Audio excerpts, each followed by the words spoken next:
Hello and welcome to Behind the Pixels, Behind the Podcast. I'm Brandon, I'm Moose. I'm Weston.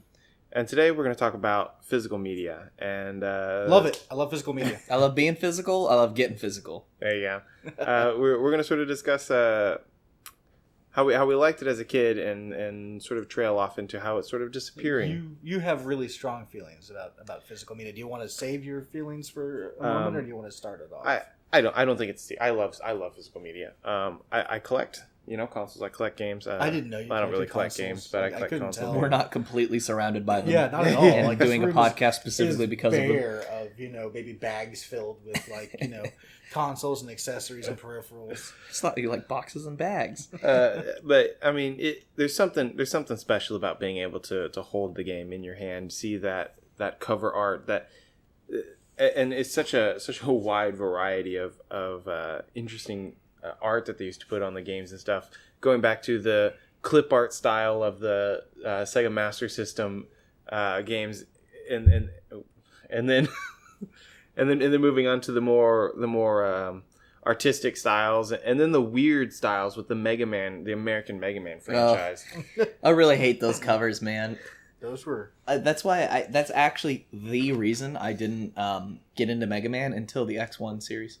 Because His weird he looked- dysmorphic body. he looked freaky to me as a child, and I was like, "What is this?" And then I saw people play Mega Man, and I think I got Mega Man, like, was it 7 or something like that? That was the last. Who knows how far they've gone? Well, that was the last one before the X series, and before they went back, and then we're like Mega Man 8 or whatever. It feels like they're taking a Street Fighter approach to it now. Because you got Mega Man 1, Mega Man X1, Mega Man They made 10, didn't they, or something? 9, I think it was. Yeah. That was like 2 years ago or something like that. I'm sure I'm totally wrong, and Mega Man fans who may be listening, like Zachary, will shoot me. But that was why I didn't get into it for a very long time. It's Was just the weird cover art.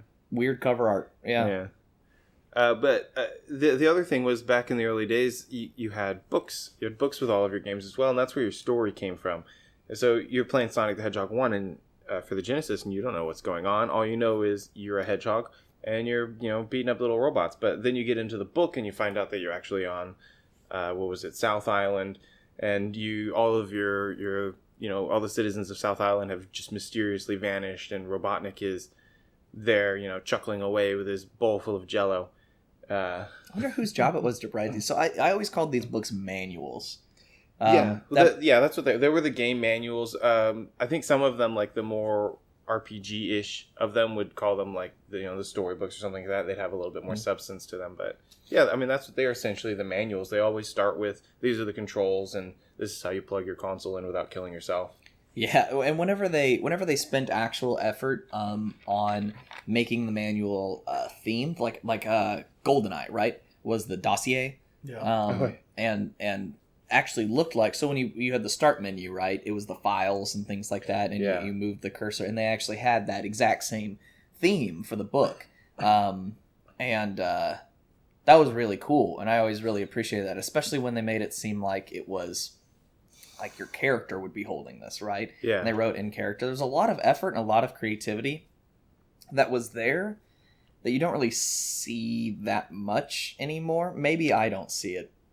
I play too many PC games, so I have like no manuals. Yeah, I mean that's one of the things that that's one of the signs of a well-made collector's edition nowadays, and that's one of the things that I look for is, did they put any thought into the thematics of the collector's edition, or did they just think, let's just throw a bunch of stuff in a box and people will buy it? I will just change the name on the cover to say collector's edition. Yeah, right. Like my collector's anniversary collector's edition of Willy Wonka and the Chocolate Factory has an actual golden ticket in it. It's got a Willy Wonka chocolate bar that's actually an eraser, but it's got a Willy Wonka chocolate bar. And You found that out because you tried to eat the chocolate.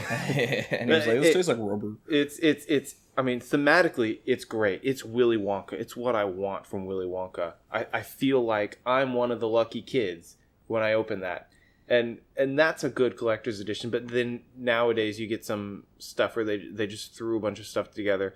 Like they recently announced the No Man's Sky collector's edition, even though the game's not even out. No one's even played it.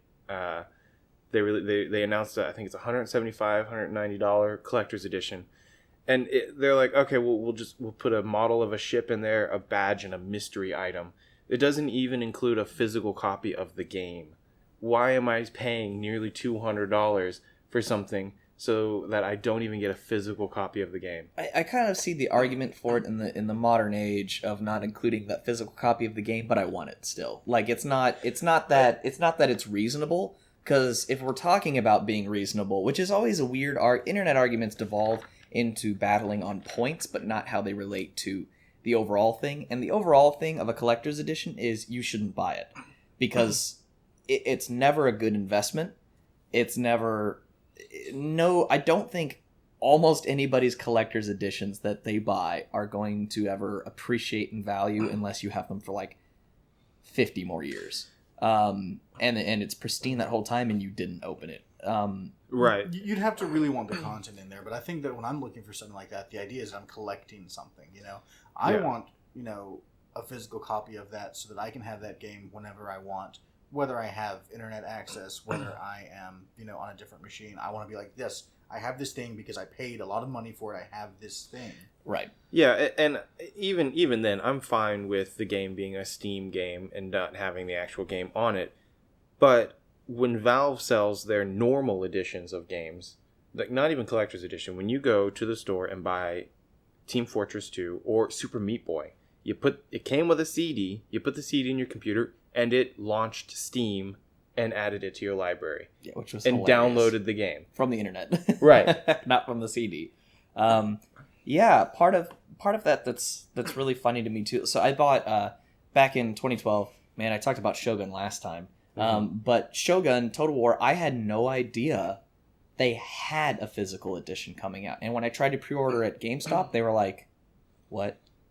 I don't know. Because at that time, especially GameStop still hasn't caught back up on the PC craze. And they just dropped the ball for many years there, where they had like 7-year-old PC games. They had like Battlefront 2, and it was like way past that. But Shogun 2, I really wanted a physical copy of it, and the physical copy actually came with extra DLC, which is a whole nother talk. But but I didn't get it, and then I found it came out, and I was so disappointed, despite the fact that the CD just launches Steam. And that, again, I'm fine with that. Just as long as you've included a CD, like something to hold on to, because they do more than just. It's not like someone took a blank read-write CD and put a Steam launcher on it. It's actually got, CD art on it and everything like that. And that's, I mean, you can hold it and you can be like, this is a proximity of the game. Yeah. You already had to distribute this box, this game. Right. You're not really adding that much in. CDs are a fraction of a penny, yeah. To take the time to get all of it done, a handful of pennies. And don't even GameStop. I have so many problems with GameStop. Yeah. I mean, we can talk about rental and sales. Well, I think it's not rental, but like resale shops, resale shops. I bought a game, Disgaea 4, the collector's edition of Disgaea 4. Not even that. That was the original. No, yeah, it was the collector's edition of Disgaea 4, and one of the things that it includes is the soundtrack.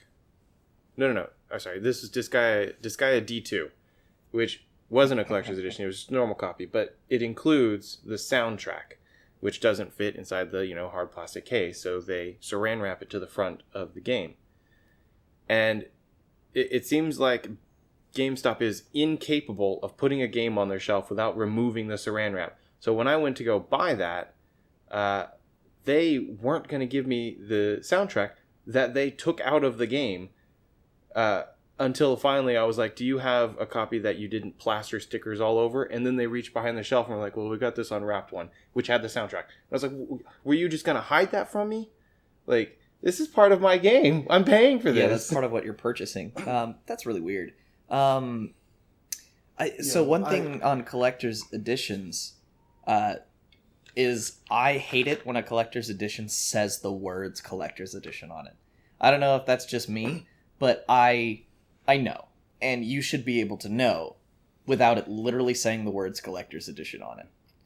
One of the things that also comes into them a lot, and I feel like what kind of led the charge was Halo, on how collector's editions have evolved, is they give like the proximity of a special item when it's really just something that takes up room, and it's just like a small artifact from the game itself, like a tiny Master Chief helmet, right? And the big Master Chief helmet that they later released. Eventually they did, and the reason why they did that, or one of the reasons, was because everybody thought they didn't advertise it correctly. They didn't tell you the dimensions of the helmet. True, yeah. And I know 2 people who bought it, and they honestly thought it was going to be a helmet you could wear, because it called it a replica, and a replica means a recreation of the real thing, not a scale model, right? I would have called it a model of a helmet. Right. And I knew so many people upset about that. And so they just had this little dinky helmet, and they didn't really care about it. And I know several people who have bought mini special editions like that. And I mean, you buy a ton of them and dedicate space to display them, and I actually really enjoy that. Whenever I'm here, I just stare at the wall and enjoy the special editions. But like at my friend's house, many of them who I know drop serious money on it. They just disappear after an amount of time. Take everything apart, and it's just ultimately undesirable. I can't actually remember the last special edition I bought. I mean, on top of people who just buy them, I guess, to brag and then throw them away or don't look at them. But I don't understand. You don't buy a collector's edition or a special edition as an investment. Yeah. It's not a house. It's not, I mean, it's if it's going to appreciate in value, it's going to be a long time. And nowadays that really doesn't happen that much since everything's digital and there's no scarcity. But If I'm going to put that money down to buy a collector's edition or a special edition, it's because I really like the game. If you don't open that, if you just keep it sealed in the box, why did you buy it? So I will put a counterpoint there, because you said there's no scarcity. There is manufactured scarcity now. And that is a thing that they're doing. Amiibos. Katie really likes the Amiibos, and I kind of like them. A few of them seem like they have quality control issues, but which of course the craziest ones apparently became super expensive. I know, but they have manufactured scarcity because they purposely don't make enough, which is Nintendo's game always. They never make enough to satisfy people. It seems that way, but Nintendo's got sort of a different look on it. They're not treating it like manufactured scarcity. They're treating it more like Disney does with their movies. They do make a lot of them, but they release them in a weird way. Yeah, it's called. It's either store exclusive. Yeah, so it's either store exclusive because there's a couple of them that are store exclusive, or they come out for a period and then they go back to the vault. Yeah, well, so Black Friday rolled around, and there was this amiibo of Mario. And this is pretty accurate for physical media, right? This is kind of like the revamp of physical media in one form. But there's 2 versions of Mario, of 8-bit Mario, that you can get. Yes. And there's one that's classic colors and one that's modern colors. I don't know what you call it. The one of them, and I don't remember which, was really rare.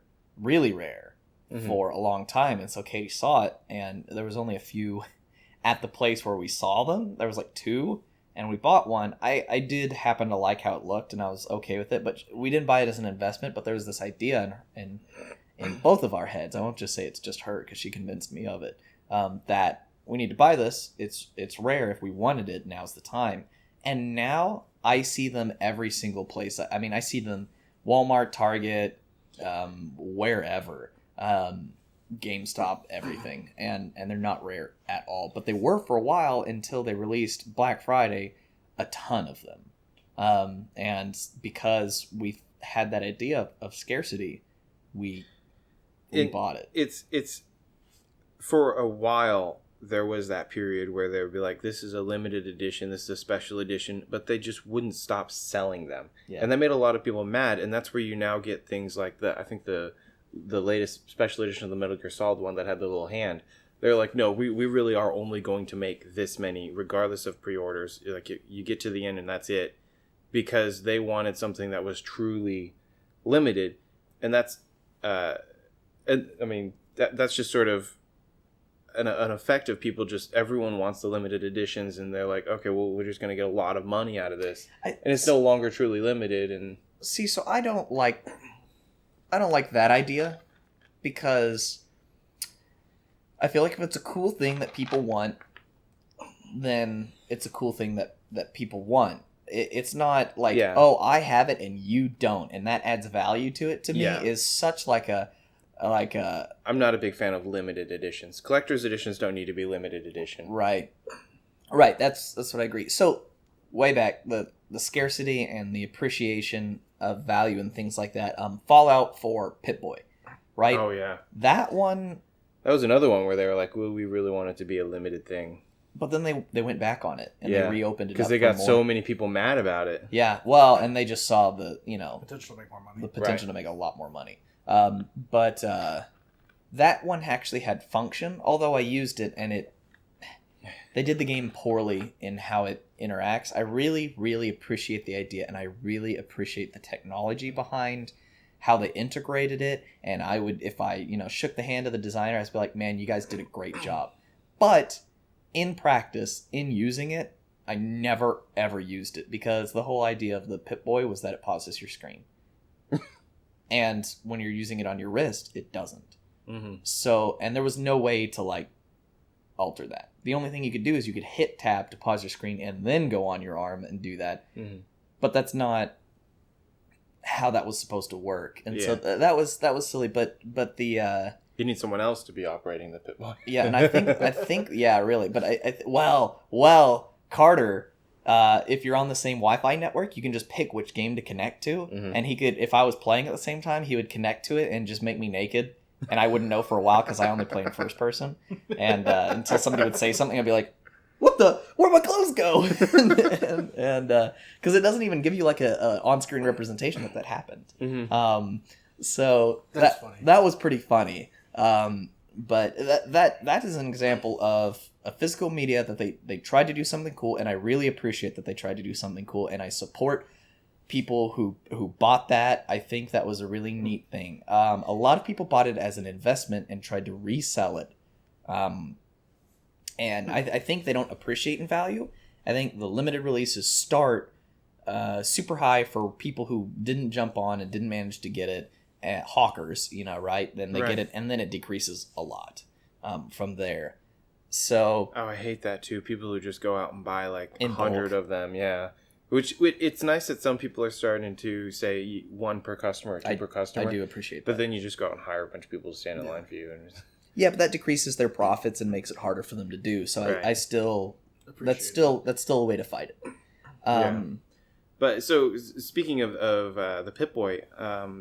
Physical media, there were a few games in the past too that had peripherals as part of their physical media. I think it was Arkanoid for the or Arkanoid, one of those for the NES. Actually included a paddle controller, and I think is the only paddle controller for the NES. I can think of another one. Yeah, and because it was basically a breakout game with a story. And that was the best way to play Arkanoid. And there were a few other games too, that Rob the Robot games, although nobody liked those. That went a little too far. that was a weird thing. I remember seeing that in magazines and being like, what the heck is this? Like, why would I ever want this? And the Power Glove was the other one, which a lot of people like the idea, but I think the people who I talked to never had one. It's like I wanted both. I had neither, and I'm sure that's why I still I want one. I played the Power Glove. It's like your definitive symbol of being the nerdy gamer guy. I played with somebody. Yeah, really. I played with somebody who had the Power Glove, and it was terrible. Like, I really hated using it. Because essentially you're now down to one hand for a controller, and that was like all that. I really thought that when you moved your fingers or something, that it would be like left is, your index finger, and up would be your middle finger or something like that. But no, that would be weird. Yeah, that would be weird. But I thought it would be something really cool like that. Instead, it's just like you're wearing a controller on a hand that you normally would hold a controller in. So you're down to half your ability. Yeah, and it was weird too because they gave you the little codes that you could program in, and they were like, "Oh, you can totally just use this glove for anything."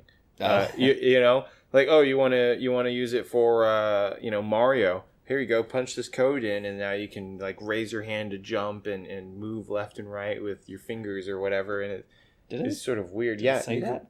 Yeah, it had a code book, and you would program the codes into the Power Glove, and it would give you different gestures that you could do to maybe when I played was broken then, because I don't remember being able to do any gestures at all. You had to program the codes in. The right codes. I was young. Maybe I was dumb. Yeah. Sorry, listeners, if it actually did things that I couldn't know. But they didn't always work, because it had to pick up your gestures, and it had to pick up your gestures correctly. And then on top of that, some of the gestures were in and out or up and down, or the hand tracking, which also didn't always work right. And the longer you used it, the worse it worked. Yeah, that might be the issue I was having. Yeah.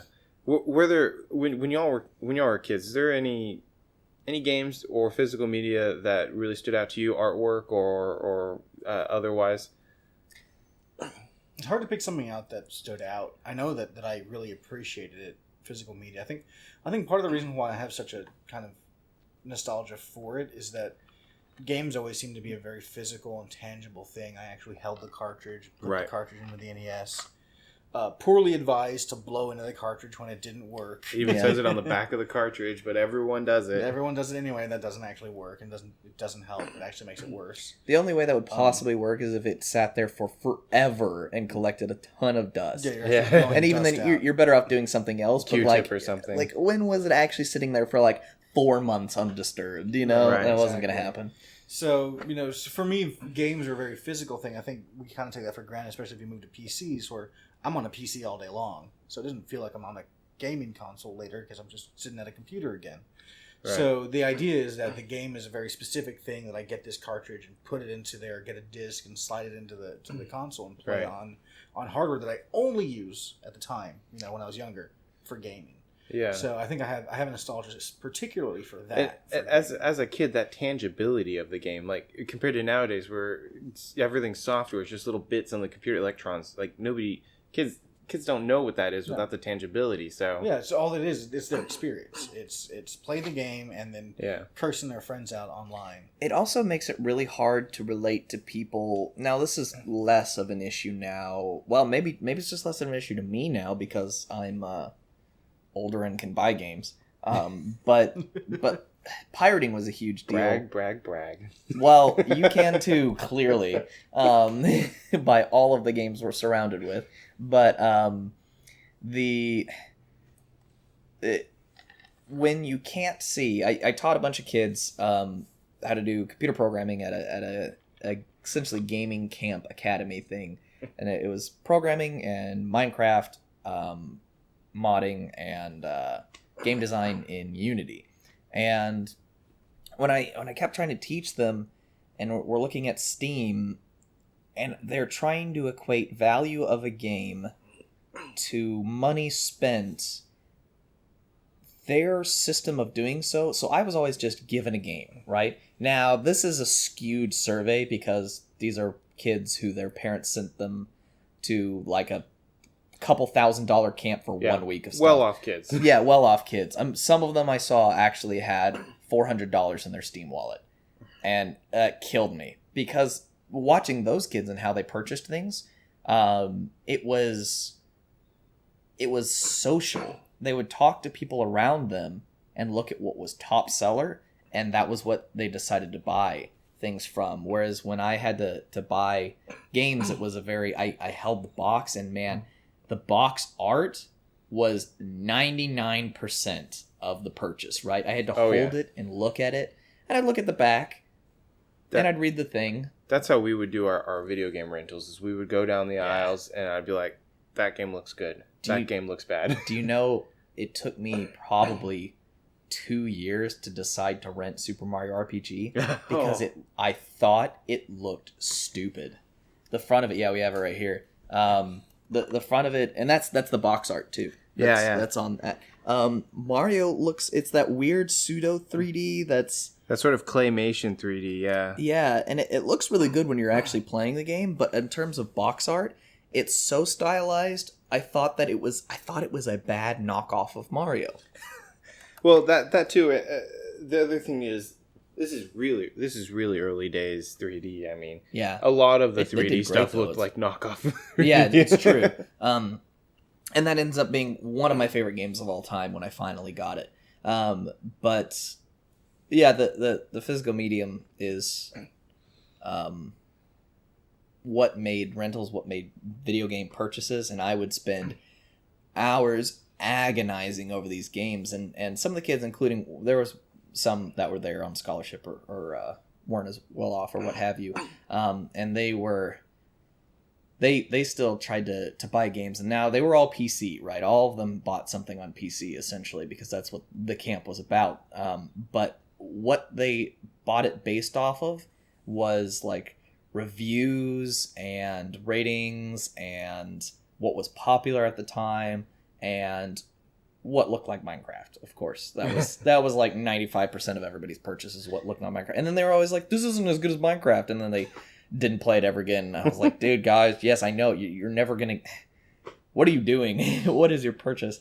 But I have to relate to that because, you know, as a kid I bought things for dumb reasons too, or didn't for dumb reasons. Yeah. So physical media changed a lot of that. And we were talking about this earlier, but the manuals, when we came back from renting something, kept me entertained and kept me hyped for games, because I would have to drive, you know, my parents would have to drive me back home, or to errands or to things. I remember one time I rented F-Zero for the 64. Mm-hmm. And that manual is beautiful. It's got it has all of the racers that are possible. I believe there might be a secret one or something. And then it has the actual character art for the person. It's got the 3D model of it next to them, and then it has a story about who they are, where they came from, and the stats of the vehicle.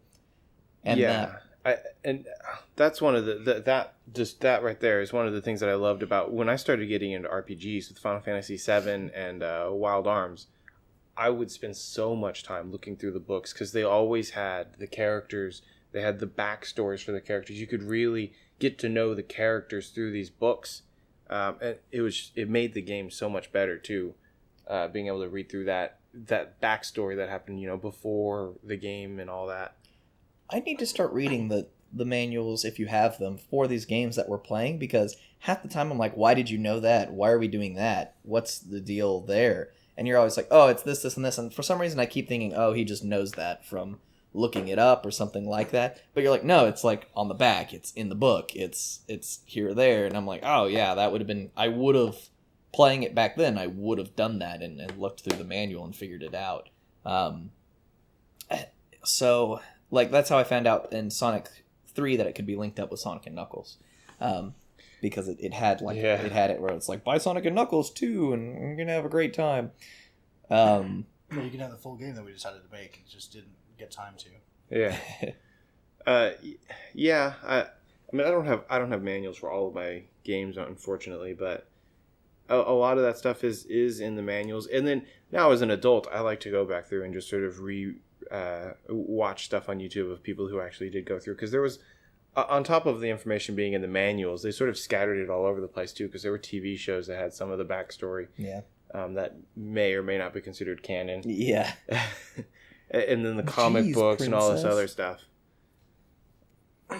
Which I really like that too, when the game branches out into other media to give you more of a story. I mean, the Zelda cartoon wasn't good, but... No. The book was. Yeah. I really like it. Oh, yeah, the book was amazing, and I have that. The Link to the Past book. They taught you how to hit bombs with your sword, I think, to throw them or something like that. There was some trick that you could do. I read the book long before I played the game, and I didn't even know there was a game when I was reading that book. And then one day I played the game, and they're not both called The Link to the Past, I don't think. I think the book is just called The Legend of Zelda or something like that. Yeah. So I played the game, and then I was like, well, hold on a second. This is almost word for word that book. And that just made the whole thing that made the whole thing even better for me too, because you could almost use that comic book, that great comic book, as a strategy guide. So Miguel, you had Nintendo Power, right? I did. And Brandon, did you? No, we Okay. didn't have any magazines. That was like my one. I don't know. That was something that I managed to get for nice. That was something I managed to lock down pretty early on in gaming. Which my parents were totally right, and the reason why they didn't want to get it for me was because I was going to constantly ask for games from it. But that's how I found out about. Yeah. That's how I found out about Pokemon. Do you remember when Pokemon was going to come out? They had comics, little tiny comics inside the magazine that you ripped out. I think I do remember man. that. And they were like half the size of the magazine. Right. And that got me so hyped and so much background. And I think I actually got upset because the comics weren't the story exactly of the game that came out. I have a collection of Pokemon comics, but I don't know if they are, because they were published independently, but I don't know, they might be the ones that they put in Nintendo Power, just put into actual comic book form. We'll have to look at that later. Yeah, my mom threw them all away, of course. Of course. As one's mother does. Yes, but that, I actually didn't care at all about Pokemon until I read those, and that made the game, even still now, whenever I think about it, I think about Professor Oak and things like that, and what a character he is, and his like kind of terrible relationship with his grandson. It was a little bit more apparent in the comics. Name? What's your name? Are you a boy or a girl? Yeah. Well, that was later in the first one. You were a boy, for sure. I don't think I ever actually read, through or paid much attention to the comics. So I was never into Pokemon. Well, that was the only you're one. Gonna get into it I'm soon. going to get into it pretty soon. Well, I'm not. I haven't poked a man at all. Yeah. So I'm not even into comics very much. I wasn't until I became an adult. That's when I actually got into comics. Well, it's a good thing this isn't a comic show, guys. Yeah, because really. y'all would be terrible. I'd be at utterly it. awful at it. But that was a really cool physical thing that you could get that pertained to the game, and that was a really smart move on their part, because that was really special. All of a sudden, you opened up and you had this book inside of your magazine, and you felt like you kind of were getting double what you paid for. It's. I mean, you play the game, and you mentioned last time you don't like this word, but you play the game and it's a bit of escapism where I'm in the game. This is my world while I'm playing it. And then to be able to leave the game and then have this other stuff that brings you back into it with more depth, with the background from the comics and the story from the comic and the TV shows and all that other stuff, is just, as a kid, amazing. Yeah, and that's what makes a fan out of people is having those multiple outlets. Yeah. Versus it just being something you kind of were doing at the time. And as the industry being a money-making marketing machine. Of course. Yeah. Of course, but if I'm getting that much enjoyment out of it, that's what I want. Yeah, more than willing to fork that over. Be like, yes. That's cool. That's the thing. We're exchanging goods for services, Exactly. Good money for services and whatnot. And I did just remember that we did have the PlayStation magazine for a in the PlayStation magazine, each came with demos. Yes, each edition came with a little demo disc, and I've got so jealous. I've actually got a decent collection of them too that I hide in a Diablo steel case.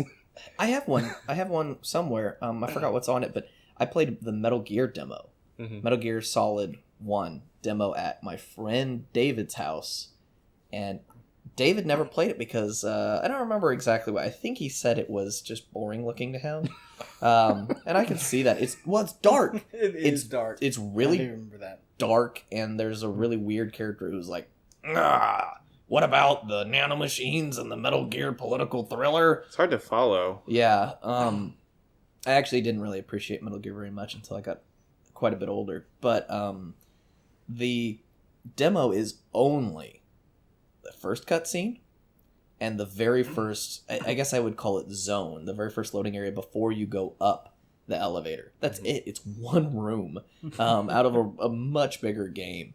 And but it had to fit on the demo disc with several other things, so it made sense. But I played that for, I'm gonna say, 12 hours. It was a significant. I stayed the night. I played it the entire day, just sneaking and realizing I could get under things, and realizing I could grab people, and realizing they would follow my footsteps and things like that, and discovering all these little things, discovering hidden items. it blew me completely away. And but I didn't have a PS1. But I was so jealous of those demo discs. Yeah, for me, it was Parappa the Rapper was one of the ones that I spent a lot of time with. And then playing with my cousin, Demolition Derby, I think it was called, or Demolition Racer, one of those. Derby. It was there's Derby. There's like 3 of them, and only one of them is a fun racer, and the other ones are like an arena style thing. Oh, I love like the arena Demolition ones. Derby, yeah. I like the race one. We actually like Demolition Derby, so... Yeah, is that the race one? No. Well, I'm saying we actually like the concept of hitting each other. Demolition. Yeah. Right, yeah. But I think the race one really executed it the best because you had like destruction of the cars and more. You should play Wreckfest with me. Oh yeah. But you'd have to get it on PC because Wreckfest is exactly that. And it looks like so much fun. I haven't gotten it because I don't have anyone to play it with. I'd play Wreckfest with you. Yeah. But I need to build a PC. Yeah, I will help you build them. Let's do it. So drop that money. So let's move on then. Later on in life, physical media started fading away. Well, I think I did want to take something. Okay. I didn't mean to interrupt, but one thing was to mention that I don't think the industry was oblivious to kind of how physical media affected people because of regional differences between what people received via physical media that came in the box versus box art and things like that. I think that, and there were a lot of regional differences, especially in the box art. For instance, if you look sometimes it was subtle too. Yeah, if you look at the Kirby series, where the box art is the same for America and Japan, except Kirby's always angry in America. And that's really funny that you point that out because I think it was Rocket Knight Adventures. Yeah. Overseas in Japan, you have this really Europe. Cute little Rocket Knight, right? You know, he's like smiling. His little mouse with happy. And then no, in the U.S. he has to be a total hardcore dude. So his mouth is closed. And in the Europe he still is. It seems like it's just America where things can't be friendly. They have to be hardcore and ruthless and have a gun. Yeah, and or they have to just look. I don't know what happened with Mega Man.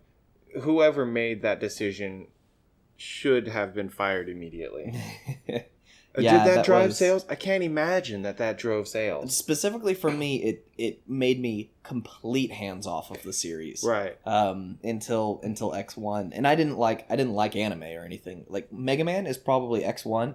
Looking like that is probably what later I was like, oh, this looks a lot like Mega Man. When I looked at anime or whatever, and finally decided to watch anything of that.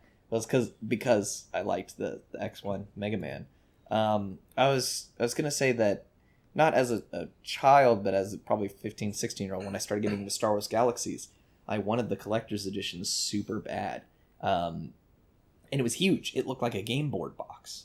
And it came with 2 manuals. One of them that was spiral bound, and it had all the data pad information, and it acted like it was a data pad telling you, all right, citizen of the Empire, da-da-da-da-da. And you could be Imperial or not, and so there would be little sections of it that was like, error, transmission, unknown, and it would be like, that Empire is just wanting you to be a nice citizen and pay taxes, but if you want to join the Rebel Empire, we could use you. Come to the Anchorage Outpost. And then it would be like, cause ignore that, citizen. No. Join the Empire at any Bestine Operation Post or whatever. And it was so cool. And the other book was an art book. And at the time, Star Wars Galaxies was the most beautiful MMO that existed. Mostly because it had shaders. like nothing else did right then. World of Warcraft did, but it didn't have volumetric shadows. And Star Wars Galaxies did, which was silly because I couldn't see them. My computer wasn't good enough. So that was pointless, but I could see it in the art, and it was gorgeous. But the discs, this is kind of an ironic problem now that we're talking about discs only opening Steam up or whatever. But I don't know that it was just my fault, or maybe my computer's fault, or what it was. I still have no idea, and I guess I haven't Googled it, so I need to find that out. But they would error out as if they were corrupted at about 65%, and it would, invalidate the whole install. And I couldn't play the stupid game, and I was so angry about it. And so I exchanged it for another one. They only had 2 there at GameStop. I exchanged it for another one, and this is for my birthday. And brought that one home, tried to install, failed again, exact same place. Then I went back and I was like, this is maddening. Let's just trade it for the regular one and store credit. But I had already activated the code on the website because they asked you to do that first. Mm-hmm. And so I got the special edition benefits in game, but I didn't have the art book or anything like that. Oh no, I did. I kept the Spiral Bound the second time because I just forgot. So I do have that still because I love that book. But then the other one, I didn't actually do it on purpose, but then I didn't fix it either. And then I did the other one, the original edition, and that one worked for no apparent reason. But I wanted to say for PC something that is transitioned into newness is install loading screens that have ads. Now that's a console thing. Well, no, back then. So the way that the Star Wars Galaxies one is incredible. So it has great, beautiful, John Williams music, with pictures of what goes on, and it gives you the sense of adventure and insanity. And it's a big splash screen, and they have like 20 of them, and it says, "Welcome to Star Wars Galaxies. Here starts your adventure. Will you start on Tatooine, land of blah blah blah blah blah, or this or that? Will you be a bounty hunter? Will you be a thing? The galaxy is yours." They had a tagline, I forgot what it was, but that was really cool, and that got you pumped for the game as you install it. Still gets me pumped. I've seen it like 6 times now because I reinstall it for the Star Wars Galaxies emulator just to check on it every 2 years or so because I wish they could. They've been making that since I was in high school, and it still isn't at the like you could have just made a new Star Wars Galaxies on the time that they spent. But anyways, now you have, and I'm sure Miguel, loading screens for games, right? On console. That's a console thing now. It's not install a PC screens thing anymore. And all that, yeah. But they're always I'm sure somebody could come up with an example of one that wasn't, but the trend is they're garbage. Yeah. Well, most of the time nowadays it's the OS, so the game itself isn't installing itself. The PS4 operating system and the Xbox operating system is just copying everything off the disk to the hard drive.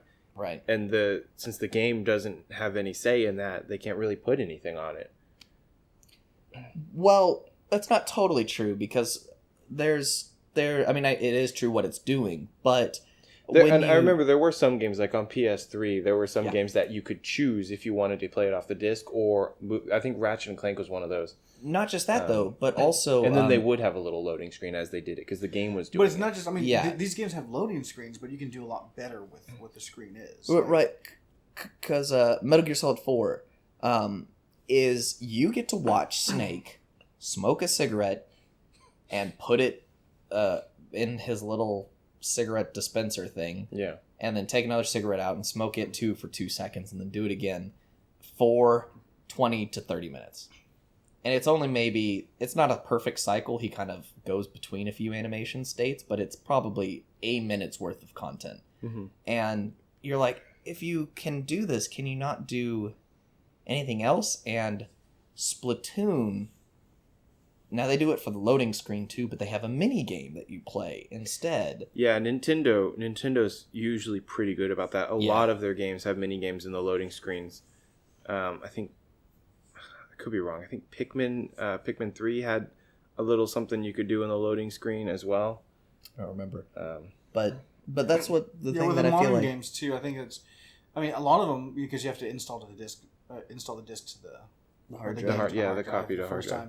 That there will be a point where you can start and you can actually bring up the menu and maybe go into the options and then maybe go into like a tutorial level or another mini game. Yeah, that's what the Wii U does, because the Wii U copies every game to the hard disk. You don't really have a choice. Well, all the modern consoles are that way now. You don't have a choice. No, most of my PS4 games I don't have to copy to the hard drive. Okay, well, I don't play PS4. Yeah. So my Xbone does. Xbone almost always has to install. PS3 does too. I have not found one that didn't require it. Yeah. So. Kill the me Xbox on doesn't use Blu-ray still, does it? Isn't it on DVD still? No, I think it uses Blu-ray. Oh, okay. Well, yeah, but the Wii one, because the Wii, I don't know what's wrong with Nintendo, but the Wii has like the slowest hard drive and the slowest disk drive known to man. So you have to you spend that 20 minutes of disk copying, and they have a little mini game you can play. Yeah, and I wish they would use it like the manuals, where either to teach you about playing the game, or that would be a good, since they no longer include manuals, right? Or to hype you up in order to get excited like the Star Wars Galaxies one did, and that was a PC gaming golden era was where it did that. It's so funny because that swapped so much, and it feels like consoles could now have that experience, and they're just like, nah. But that was a large part of the PC gaming experience for me, was installing it, getting hyped for it, getting excited, and going for it. And consoles were about instant gratification to me. Yeah, So, Yeah. And now it's like, that was one of the things that's one of the things that I miss about the cartridge era, because cartridges load instantly. Right. There are no loading screens or anything like that. Now part of my gaming experience is I buy the game, I go home, I put the disc in the console, then I go do something else for an hour and a half. yeah, I go, Yeah. do you remember the Devil May Cry guys when they did Devil May Cry on the PS3? They literally said on their official webpage of people complaining about the long install times, and I think Penny Arcade made a joke about it too, but it was the dude just said, hey, one of the developers said, hey, just make a sandwich. And you're like, what? What? Like, I gotta plan my meal around when I'm going to start installing this stupid game. That was right at the beginning of needing to install stuff. And you know what's really funny about that? That's basically what I do now. Yeah. As I go, I put the disc in and I go and make a meal and I eat and I watch something else on TV or do another thing while I'm eating, and then when I'm done eating, come back and see that I'm at 30% installed on the game. Do you know what I do? I turn around and play a game on my computer. And then I forget that I was installing whatever stupid game that was, and I keep playing a game on my computer. You go to sleep, and the next day you realize, oh, I was going to do that thing. Let me go back. Let me go back and play that, and then realize, oh, since it was idle for so long, and I didn't tell it to not idle out, my Xbox stopped. And now when I turn it back on, it picks up at 40% installing. No, it's not that it does that. It's that now it's time for updates. No, that's another way. That's another thing too. I remember the PS3 had a lot of updates a lot of the time. And eventually, because you can't wake it to update, and then eventually Sony was like, okay, if we're gonna have so many updates, we'll do a wake to update. So they added the PlayStation Plus feature with background downloads. But that's such a lame compromise. It's like, okay, you want to be able to play your games on your short amount of time when you're not working, to avoid updates. Just pay us. Pay us and we'll let you play your games when you have time. And a lot of people on the internet, every time I see that argument, I'm like, are you serious? Like, are you seriously defending this? Like, not everyone... That should be a standard feature. Yeah. It should be like, I paid money for this, I paid you money for the console, have it be on and update in the background, so when I come and sit down, I can play this game. Like, why do you want to frustrate your customers? Yeah, I mean, it got to the point where I wouldn't update. I turned off all updates, and if I needed an update, if it's like a required update, it tends to be on the game disc if the game requires it. And so I was like, all right, I'll just if this game needs an update, I'll just put the game in and it'll update itself. They did that with the Xbox as well, which was like the only way to get updates because there was no online download for the original Xbox. But nowadays, not so much of a problem because at least Sony's servers are much faster. So updates now, and I think they're differential updates too. So it only takes me like less than a minute to download all those stuff. Yeah, and I've got a really fast internet speed, so it's helpful. Just because in our area we have pretty good internet around here. But I know if like when I go down to Kingsville and or Corpus Christi, and it's like 5 megabytes if it's a good day, and the stars align, it gets really frustrating really quickly about. So there's my whole day. Well, it literally was. I went down to visit my wife, and we wanted to play this game together, and we went out and we got breakfast, went out, bought the game, did a little bit of shopping, came back, plugged it in, 2 gig update. Oh God. And we just were like, oh, we're not doing this today. We have to do this the next day. Yeah, and it's like, what is it? There's like required update. If the console knows about an update and you're connected to the network, like a lot of them will be like, oh, we're gonna update you. Try and start the game. It's like, okay, running update. Yeah. And it's like, no, start the game. I don't care about your. A lot of times you can't do it at all without. It's like, I don't want to play the multiplayer thing. I just want to do this thing over here. Sometimes they're not even multiplayer. Yeah. Like Xenoblade Chronicles is not really multiplayer. It has like a weird connected component to it, but it is by far and large a single player game, and it would not let me launch it without updating it, but it would let me launch it in offline mode after I updated it, which in case I just wanted to shoot myself. It was like, what is happening here? Yeah, it's so annoying. Like if you're unlucky enough that it finds the update while you're connected, you can't go back then and say, okay, I'm just gonna disconnect and you won't know about it. It's like, oh no, I already know about it. Offline mode. It's a lot of gaming right now and computers is about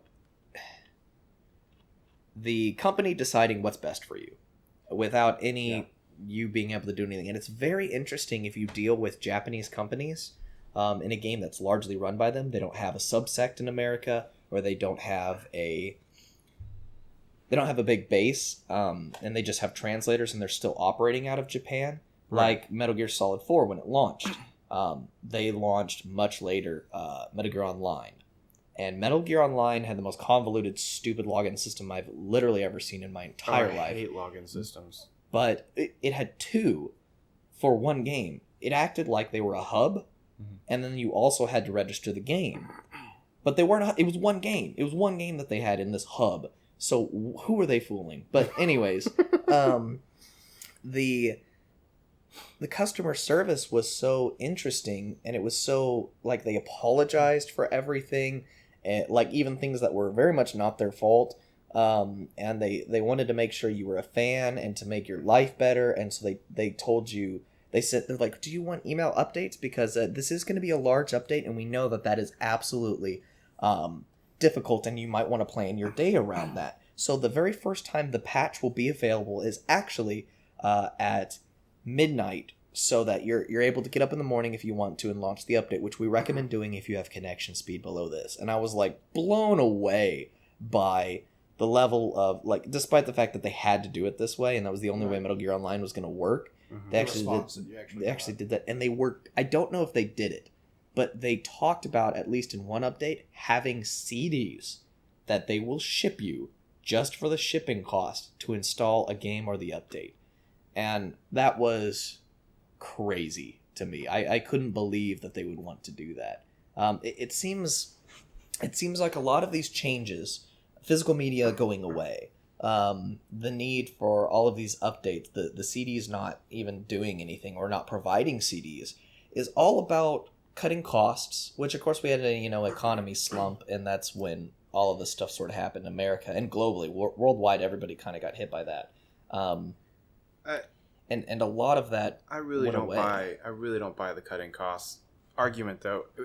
I don't buy that it's better for us. I buy that it's better for the company. Well, not even so. The thing with manufacturing processes is the longer they exist, the cheaper they get. And if we were talking about cartridges, which still have a bit of a cost to them. Cartridge games, they have a lot of rare earth metals and electronic components, and those do cost a bit to make. Not much, but not anymore, but they cost a bit to make.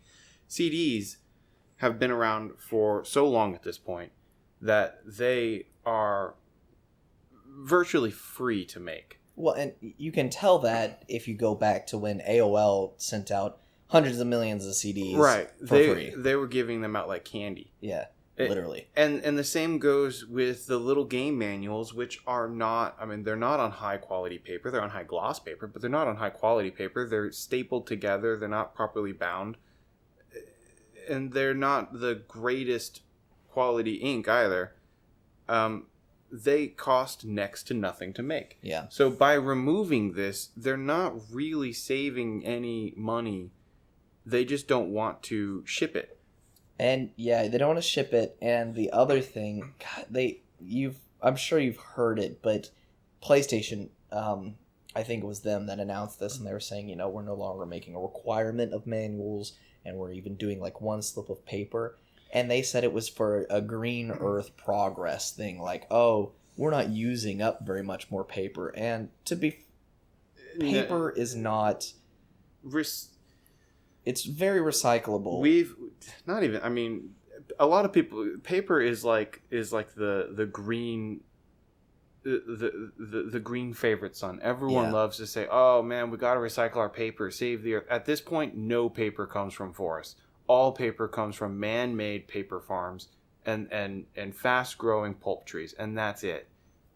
Recycling paper is great, but by buying that bundle of paper, you aren't killing the trees.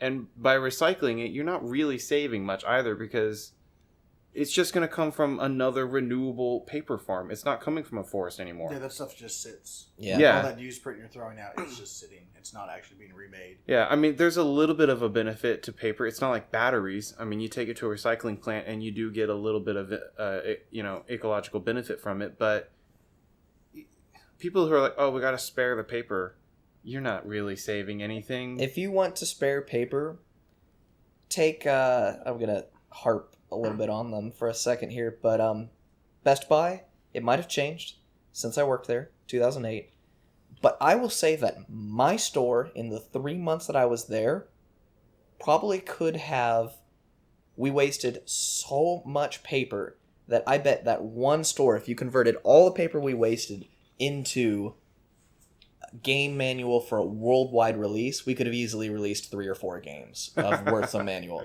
So if you circulars or just in like what you use, I'm talking about the paper tags that talk about what prices things are, the advertisement posters, the paperwork that we go through. Twice a week I would go through and take out maybe 70% of every price disposable paper, and it was that like very cheap stuff that is recyclable, right, certainly. But just how much of it is, because it's a one-time use. It's not something like you're going to keep. Yeah, and it was pounds and pounds and pounds of it that I threw away myself, never mind my coworkers, that we would throw in the trash. And I said, hey, can I take this to a recycling center? And they literally told me I would be fired and possibly sued if I did so. But that's just a standard reaction to doing anything with anything that comes out of a major company like that. They want to make sure nothing happens. So anybody who like really thinks that they need to make an ecological change for paper, and I don't badmouth anyone who wants to make the world a better place and a cleaner place. Oh, certainly, yeah. That's totally fine. This isn't against recycling. It's just kind of the priorities. Right. You need to have your priorities, and this one is not a priority. This one was not something that needed to go away. It wasn't so widespread and rampant that entire trees were disappearing from the rainforest in order to deal with this. It's right. If you want to find places for that, it's really businesses and things like that, and that will easily just churn compensate paper all day that just is going to get thrown away or put into a file and never looked at again. Yeah, right. I mean, you just have to keep in mind that when companies say that they're getting rid of paper, doing something like that for to be more green or to save the earth or whatever, they won't do BS. it if they're not. They won't do it if it's something that they just think they don't have to pay for anymore. Right. This is really what it is. It's more cost effective, even if it is marginal. Yeah, and it's just free PR for them. Yeah. But so, talking about physical media disappearing, and I remember the first time that I got a game, and all it had was that little slip of paper in it, the little warranty information, so depressing, and no book. I almost wanted to just return the game and be like, why am I buying this? I remember the game it was for me. What game was it for you? It was a DS game, a Nintendo DS game. I can't remember which one though. What was it? Just regular DS or 3DS or the regular DS. It was a regular DS game, yeah. Mine was PS3, Way of the Samurai 3. Which I don't. That's also a game series I haven't really met anyone else who's played, and it's gotten worse as time goes on. So if you want to see that game series at its best, number 1 was the best, PS2. That was really depressing for me, especially because the Way of the Samurai 2 manual. Way of the Samurai 2 is actually really rare in America, and I had to track down and call like 20 GameStops to find it, and one of them had one used with no manual, and I said, no thank you. And I went and found another one, and then I lent that out and never saw it again, and I'm really upset about that because now it's like $120 online. Yeah, I mean, buying used games nowadays, like more modern games, especially with Nintendo, it's so difficult for me to know, is this game without manual or did this game not have a manual? Right. And there were some of the games I was looking at to buy at Game Over, and they had the case and the game, but there was no manual. And like me and Anselmo sat there like Googling, like, is this a manual-free game? Is there a manual? And we found the PDF on the Nintendo website because they put them all up on the Nintendo website. Yeah, but that doesn't even mean that it came with a manual. Right, yeah. We don't know now. Yeah, I don't know. It's like, no, we just released a PDF. And it's like... That's also part of the hilarious BS of that, because they do still include slips of paper, and half the time their advertisements are just pre-order DLC. Yeah, and they're perfectly okay with doing that, but not giving you a manual that you're actually going to keep. That you're actually going to keep versus all this junk that literally, that slip of paper with the DLC code on it is immediately useless the moment you use it. Yeah. So yeah, it's I keep all of mine. That's even more wasteful. I do still have mine in there. They're in the case. It's like five slips of paper.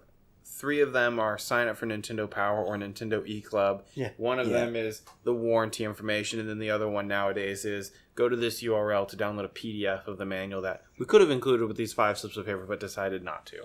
Yeah, nope, completely lost my train of thought there. Just like physical media. Yeah, exactly. It's just gone. Just gone. Just gone. Oh, the DLC codes. Mass Effect 2 came with... Now, I got the collector's edition. Came in a nice little metal tin, and I really appreciate those ones. I appreciate the metal tins. I like the metal tins, but they get dinged really easily, and they scratch, and that yes, it's not like a proper anodized like iPods. The metal iPods are right. They scratch, and that paint's just gone. Yeah, it's gone. Yeah. Like they're doing that now with the movies. Now everything's got a steel box with the exact same art style for some reason, which I find really that's annoying. weird. It's they all look the same. I have noticed that. Mass Effect that 2 one artist got a lot of money. Yeah, whoever that is. But you put them on your shelf, and if you got 2 steel boxes next to each other, good luck with that paint. Like yeah, that's true. That's true. I do like how they feel though. It does. It feels nice. Yeah, it feels nice. But so I had that, and that was the first one I ever gotten. That was a steel box. It was Mass Effect 2. My friend got it for me, which I think he has it now. Because I just forgot. But why did you buy the collector's edition then? I didn't. He bought it for me. Oh, okay. But then we loved that game together, and I gave it to him. But anyways, inside that came 4, I believe, single sheet DLC codes because it was a special edition, and one of them was for Dragon Age and not Mass Effect, and one of them was Dragon Age armor for Mass Effect, and I was just like, what is happening? Like, why do I have all these stupid codes, and why aren't they all on the same sheet of paper? Because a code does not need to take up a whole leaflet. You can have like 5 codes on the same leaflet easy. So I mean, it just killed me. It's not impossible for them to make the game just give you the DLC. Like when they release Steam games. When Valve releases Steam games that has little DLC and stuff, I think I could be wrong. I could be misremembering, but I think that I've had little Steam CD games that I put the CD in, and it launched it, and it gave me the game in my Steam library and the DLC. Yeah, I've had like that. I didn't have to put any codes in. It just knew. Yeah. Because they printed it different, right? Like the CD, and like the indie box games, I think they come with soundtracks, and some of them have soundtracks on Steam, and I just put, the one thing in there, and I get them all. I really like that's so. I would like to mention that as a thing because I know that you've looked into it, and I haven't gotten it yet, and I really regret it actually, because there's that. Is that their name? IndieBox? IndieBox. That everyone sign up for IndieBox. We're not sponsored for them. Yeah, we aren't. But maybe someday. But hey, if you want to sponsor us, I would literally hold it and talk about how great this thing is. Although I will also say how terrible it is if it is terrible. I've been with IndieBox for a little over a year now, a year and 2 months, and I love it. It is quote unquote collector's editions of indie games, and they put a lot of thought in them. It's funny because they send a little newsletter out every month, and every month they're like, "Oh man, guys, this month's indie box is the biggest indie box ever." That's been weird. A lot of these indie things, indie's gotten so strange in the last 5 years, and I don't know if it's bad or good. I think there's actually a mix of both in it. But there's definitely bad indie games out there. No, I don't mean bad indie games. I mean bad indie is always going to have bad games because that's what it allows for, and that's actually a good part of the indie culture is it allows for bad games, and then you have something to compare to. But in that they seem to always think they need to like rock out with this. They always straddle the line between actually being indie and not, and what that means changes based on person to person. But Indie Box is super cool because it gives you that old school feeling of getting some really neat stuff that is tuned to the game. Yeah. And adds to your experience and adds to the game, not adds to their money pile. Right. I mean, I got Axiom Verge, which is a great Metroid style game. I got that on the Indie Box, and it came with a pretty, decent quality bust of one of the robots from Axiom Verge, which you may have seen down there on my movie shelf. And I was just like, oh my God, are you serious? That's amazing. See, I don't like statues. It was statues. the biggest indie box ever. Biggest indie box ever. Statues aren't what I like. And so if you don't like statues indie boxes also have a lot of cool things that aren't statues. That was the only statue that I've gotten. But, I mean, statues take up a lot of room, but I don't mind one or two every now and then. But I do think I do. I don't like statues at all. Yeah. Well, I'll give them to me. The Nuclear Throne came with the little figurines of some of the enemies too, which was great, and they were decent quality figurines too. I guess it's the size thing. I like figurines. I don't like because the statue just sits there. Yeah, figurines you can move around. Yeah, your little and put like a ton next to each other. Yeah, a little army. Yeah, a little army of them. Put them on top of your monitor, which.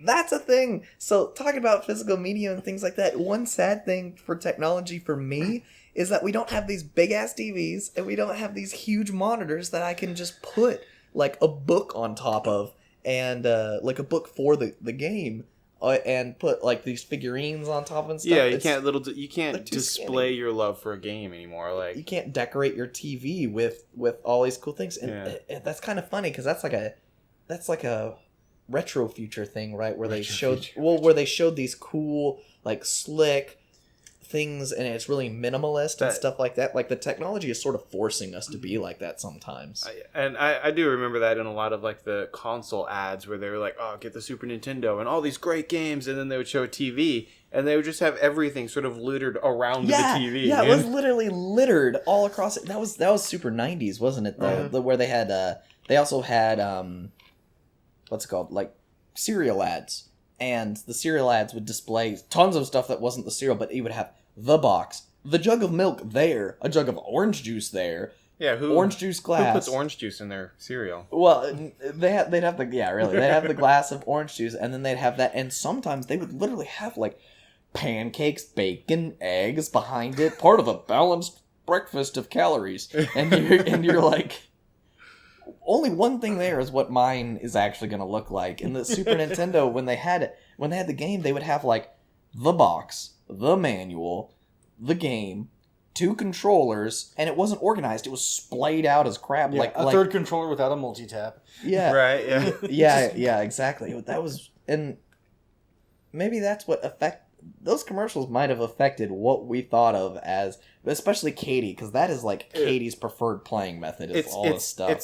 It's such a different strategy of advertising the games to kids, though. Like in the 90s and the 80s, when you saw an ad, it was a family or kids having fun playing the game. Yeah. You saw the kids. You saw them sitting in front of that TV. They were actually playing didn't see very much of the game. Yeah. The game was sort of at an angle, and and things were happening that didn't actually occur, or like a character. You remember the Zelda rap, right, out of Japan? Yeah.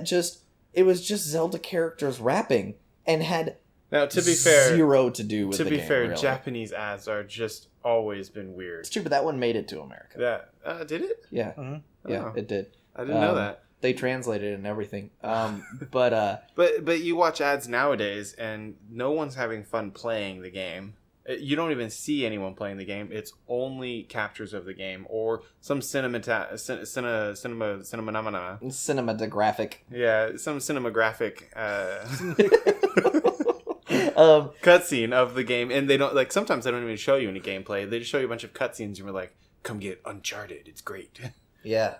Wow. 5 out of 5. Yeah. Oh yeah, and they love to plaster the ratings on stuff. Yes, all of the awards got all over, and I'm like, every game ever got every award ever, so I don't care. Yeah. Game of the year, next ad. Game of the year. Yeah, Game of the Year. That's such a weird thing, and now they have Game of the Year before the game has been out. Or the year is over. Yeah, and that makes like Morrowind Game of the Year edition came out when it got the Game of the Year award. Wait, Game of the Year. So Game of the Year edition now just means all of the DLC. It doesn't though. So that's even worse. If it did, it does on Steam. I'd be usually, but yeah. no, that's actually mostly a Bethesda thing. Game of the Year edition. It's not just them. Several other people have done it too, but they're the ones who made that popular as being all of the DLC at once.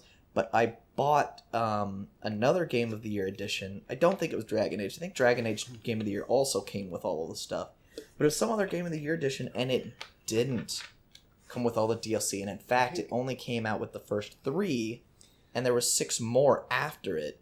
And I feel like Arkham did that. It might have been I didn't buy Arkham, so it wasn't the one I bought. But there's a couple that don't follow that route, and it's very misleading. Yeah, because that's kind of what it's come to mean, just by common. They did that. They used to do that with some console games too. So I don't know that it was Bethesda that sort of started that, because there were a few PS2 games that were, I don't know if they were Game of the Year edition, but they were like the second release of them that had some other title, and they would be the bug fix version. That's funny. Yeah, I was like, what could you add on a PS2 game? Yeah, so that was Morrowind.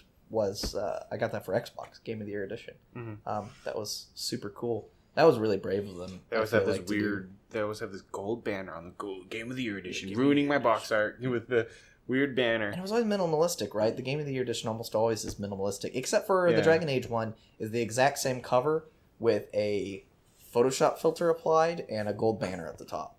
And I was like, come on, you don't even get new art from that? You know, I hate it when they do that. I have a relevant thing to bring up. At last, Look I guess. Look at you being relevant. No. Here's a thing that isn't new. It was last gen, but I've come to appreciate it now and all the time. And it's not just games, but reversible. Yes, I was just about to mention that. Yeah, reversible. What do you call it? Slipcovers. Yeah, subcovers where you can flip them, and like Shadow of the Colossus one, beautiful artwork that you can see. So that right there, I love it when they do that. The first cover is great, and it's got the words on the back or whatever. But words and stuff. The front cover was great for Shadow of the Colossus. It wasn't cluttered or anything. Mm-hmm. It was fine on its own. And then they were like, let's give them 2 options. We got 2 good options. We'll go with a back cover that doesn't have any words on it, I don't think, right? It's just this whole new art that they put on there. And I love it when they do that. But then nowadays you get, they'll plaster a bunch of stuff on the front, and so they'll even ruin the front box cover. And then every now and then you'll get a really good publisher who's like, let's give them a clutter-free one in the back. But you're missing out on that original good art cover. Yeah, that's true. And they do that with anime as well. I'm going to go home and open up and look at the backs of all of my slipcovers because I didn't know that was a thing. Yeah, that's a thing. Yeah, you're gonna be excited because I'm sure a few of yours are gonna show it. It started around the PlayStation 2 era, like sort of mid PlayStation 2 era. A few of them did. Yeah, it wasn't very common, but that's when you really. Well, I'm gonna go through and take a look because honestly I love the art on some of my games, but literally it's like I'm home now, game. Yeah, right. I look at the booklet, I look at the box cover, I look at art elsewhere, but I never really thought to pull that slipcover out because I never ever had to deal with that. Yeah, I saw it through a translucent PS3 when if you fold it a little bit, it kind of pops off the back, right, and you can see through it. And I was like, "What's that?" And I pulled it out and was blown away. Mass Effect 3 did it and advertised it. Now, see, Wild Arms doesn't have it. Wild Arms doesn't have it. But Mass Effect 3 had it where you could actually have the girl on the front of the cover if you swapped it. The problem with, I was like, yeah, and then I realized it still had all the crap on it of all the words and everything. That just defeats the purpose. Well, it makes it look exactly the same. It also means that if they wanted to... It's just pick your character. Yeah. It was pick your character. Yeah. It also means like if they really wanted to, they could have released it with the other side out too and just had the same people. Now it wasn't. I'm not sure if they did. It wasn't them because they would have to like swap. They would have to have them. It would have been shrink wrapped or whatever. But I don't know if they encouraged it. But I know that even people people at GameStop, people at even Best Buy and things like that would flip the cover, and you would have both of them displayed. And when I was looking at that, I was just like, that is so cool. That's cool from a sociology perspective also, you know, recognizing the female character as equal. But it's also really cool from a choose your character perspective. Right. I did play Female Shepherd. I thought Jennifer Hale was a better voice actress and sold the character more, so I chose to have her as my character. And that works out really well too on a game like that where and I never played Mass Effect, but from what I understand, Mass Effect is very choice driven. It's very you make a lot of choices, and then at the end they ruin it by giving you the same ending regardless of your choices. Spoiler alert. I can speak for a 2-hour podcast on that alone, and if we run this long enough, I'm gonna do it. But we'll do it. We will do that. We will cover everything eventually. Choices. We will talk about choices. Yeah. No. Mass Effect 3 ending the podcast. A retrospective. I'm making that. You'll have to wait till we've played it then. I will. We'll play it. We'll play it. I would love to watch. I would love to watch you play through it because I think you're going to take it console, not seriously for a while. Yeah, I have them all. I have them all on PC and console, and one on PS3. I own that game almost 3 times over. Let's do it. Yeah, we could do that. We'll put that on the list. But yeah, that was a really cool thing in 3 that you could do the reversible art, and Mass Effect 2 had beautiful artwork as well that I think you could reverse. And although the original game cover is crap for Mass Effect 2, I will say that the original one is the characters lined up in a third, and they're all shooty man gunny to the side. And Mass Effect 3, okay, so that was a cool thing they did, but the cover art was the most generic cover art in the entire world.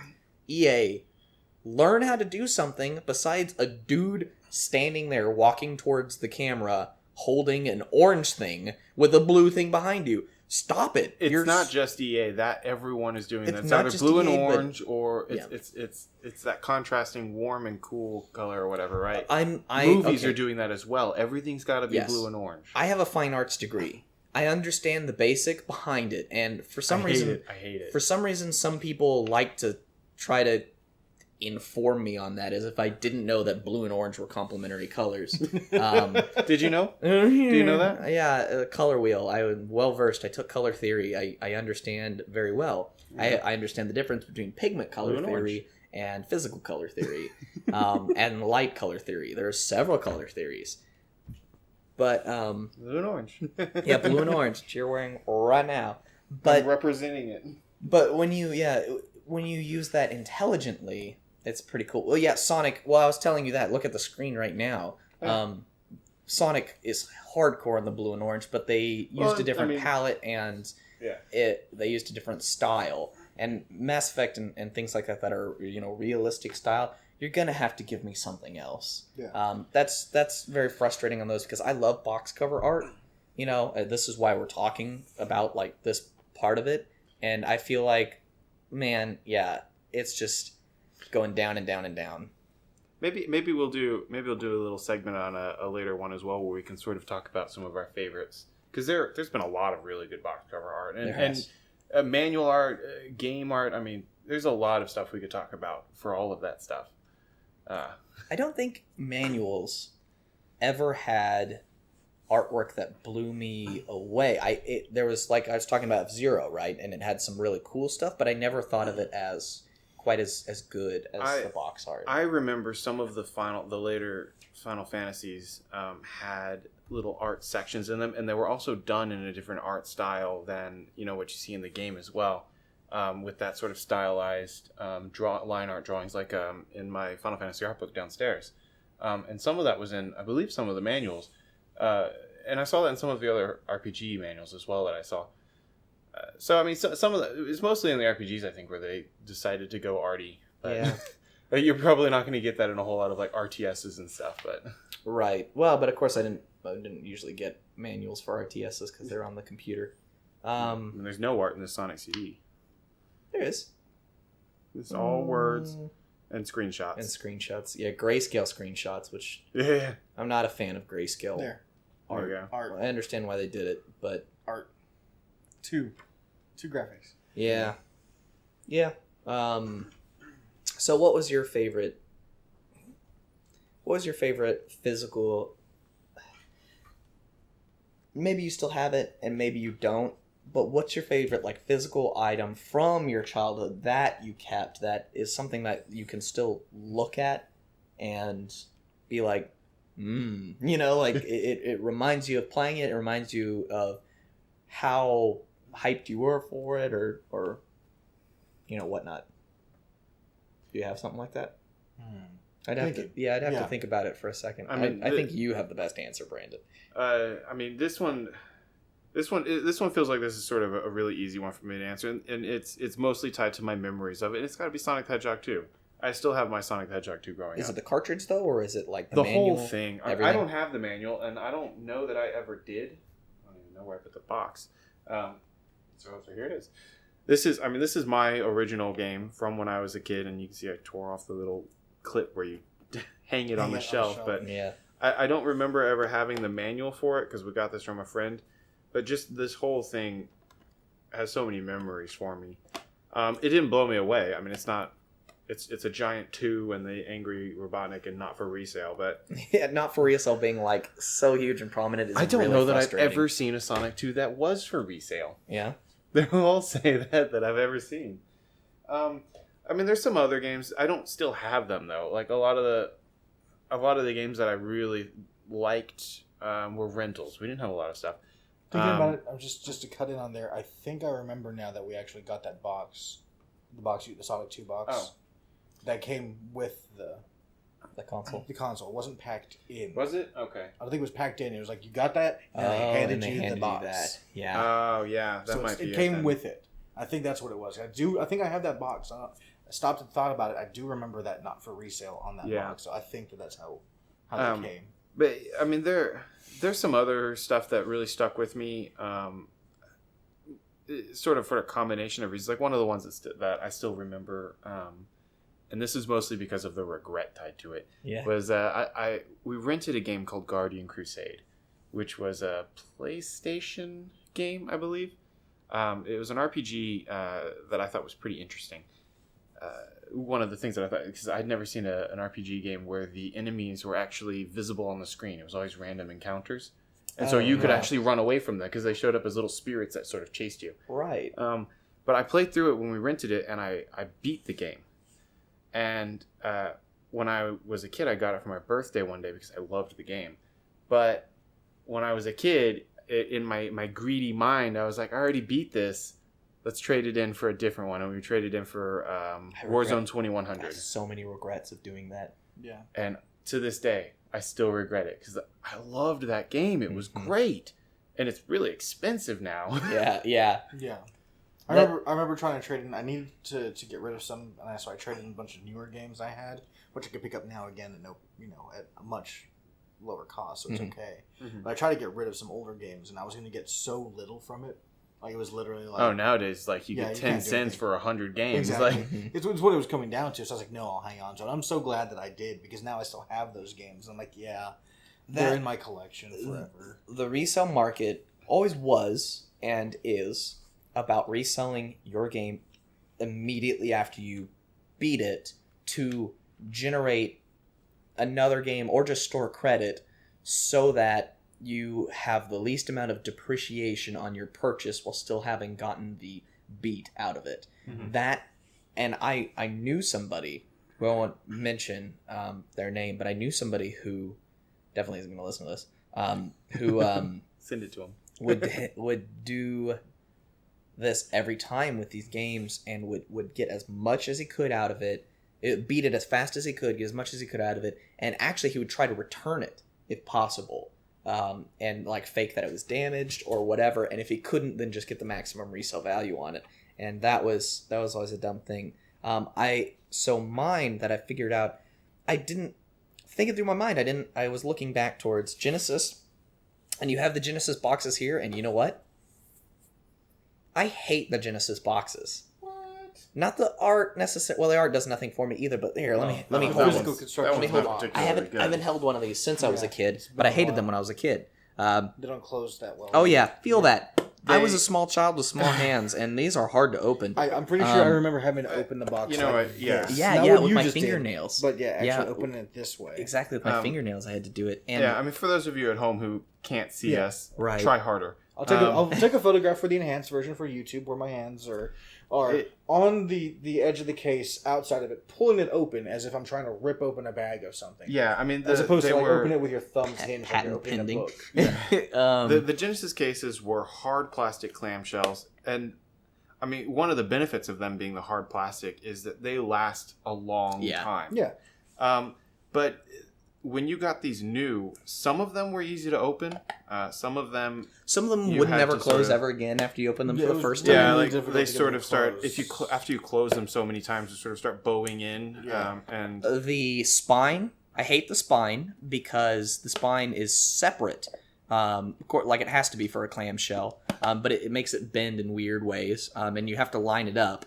And after you open and close it so many times, that little plastic it wears out. Connector is going to wear out as it does. Yeah. You know? So I hated these. So that's definitely not where my favorite one that I have right now. I sold it way back in the day, and then when I finally decided I'm going to start spending money on things of my youth that I miss, it's Draken the Ancient Gates.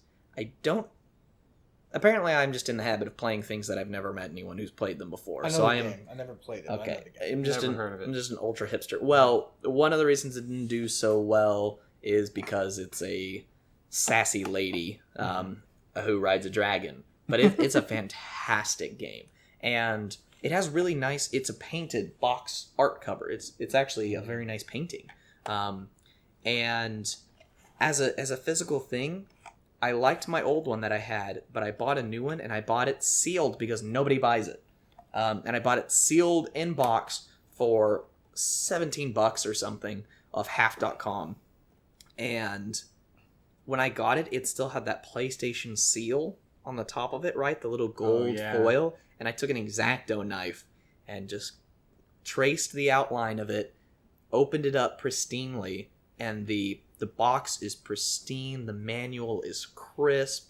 And you immediately ruined it by spilling soda on it. No, but I've actually kind of babied that thing. But I don't have enough shelving in my house right now. But that's one that I'm gonna open the case, set it sideways so you can see it, see the manual on the inside and the CD, and that's like an art piece for me. I actually love that case and its game, and it feels nice to the touch and everything like that. I think that's my favorite one.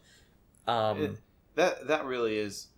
So that's sort of one of the downsides of becoming a collector is unless you've got a room dedicated to it. I've gotten to the point where if I get a bunch of shelves, they're going to be full of consoles immediately. Yeah, like I don't really have the room to put a display case up because I don't have a room dedicated to it. This is just the landing at the top of my stairs. So you own this house, right? Yeah, I own it. Yeah. I think you need shelves built into the walls here. I think that would be a thing because consoles couldn't go on them. I'm talking about like hanging shelves. There's a word for it, floating shelves. Floating shelves. Yeah. I think that is what you could start displaying things on here because that's what I want. But I don't own my house. I don't own. Most of the consoles are going to be. I'm going to get a big old entertainment cabinet center system up here, and I want almost all of them. Yeah, I want almost all of my consoles to be plugged in and functional. So I will have that eventually because they all work, and I do like playing them. I've seen those on Imgur. If you need help building it, or call me up because I love stuff. I got to design it. I've been looking around at IKEA and stuff, but it's hard to find a cubby hole that's the right size. So that's something that's interesting to me. That's part of this physical medium thing. I might save that for another time too, but. You're just gonna taunt us with it now. I'll taunt you. Have a little taste here. But entertainment system centers and how gaming's become more mainstream, and yet I feel like the design of entertainment centers is crap. Oh, it doesn't pay attention to it all. Yeah, I have drilled holes and cut things out of so many entertainment centers and things just for the purity. It's not even for gaming. It's like, how do I put a TV and a VCR in here? I have a desk. Ultimate, desks. There's just like cables. Like, no one think about these things. No one thinks about the common use case of an entertainment center though is you have a TV and you have one media player.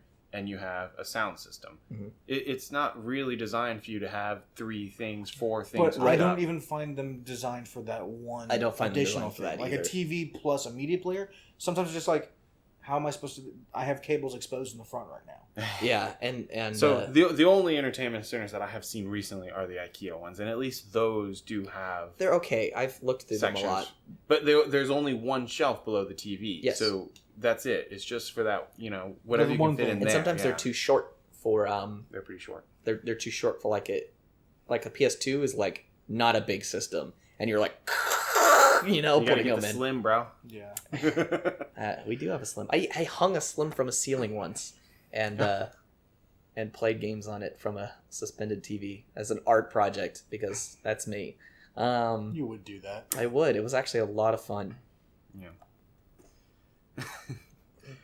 Going back to the boxes too. So we talked about the hard clamshells of the Genesis, but they survive a lot better than what Nintendo decided to go with. And Nintendo's cardboard boxes, they're easier for people to open, sure, but I mean, That means I'm surprised that you have a Donkey Kong Country in that condition. Yeah, it I'll looks just really be completely nice. honest. That looks great. Like I'm sure you could have like a mint condition. It'd be amazing. But for this, that's just kind of sitting over here in your stack of stuff. That's pretty awesome.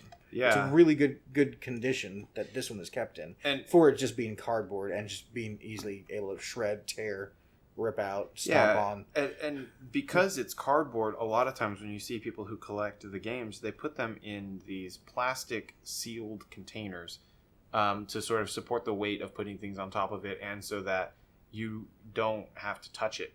But that also means that you don't take anything out of it, and a lot of collectors keep their games in the box and buy a second one, which I think is a waste.